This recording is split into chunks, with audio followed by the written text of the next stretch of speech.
Скандал кој се случил во време-невреме беше коментарот на уставниот судија Осман Кадрију.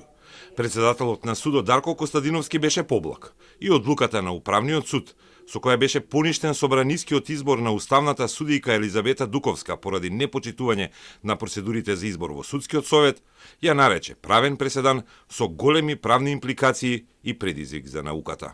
Дуковска не беше ниту на денешната седница на уставниот кој се одржа со 8 судии. Значи имаме ние бројни дилеми. Значи веројатно и правната наука ќе има што да каже за овој преседан, затоа и го крстивме преседан. Пресудата е правосилна, бидејќи во самата пресуда нема право на правен лек, што и од сега ова е мој личен став, од уставен аспект и тоа е проблематично. На некој начин тоа се оправдува бидејќи одлуката се однесува на собранието.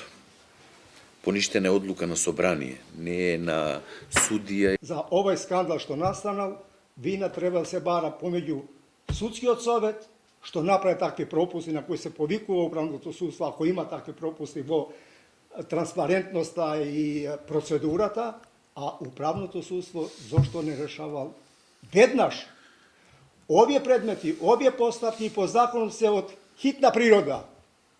Судот треба идно да постапува, а не после 2 години, ве молам. Изненаден со одлуката на управниот суд е и иницијаторот на тужбата за изборот во судскиот совет, професорот Денис Прешова, кој не очекувал управните судии да поништат именување изгласано во собрание.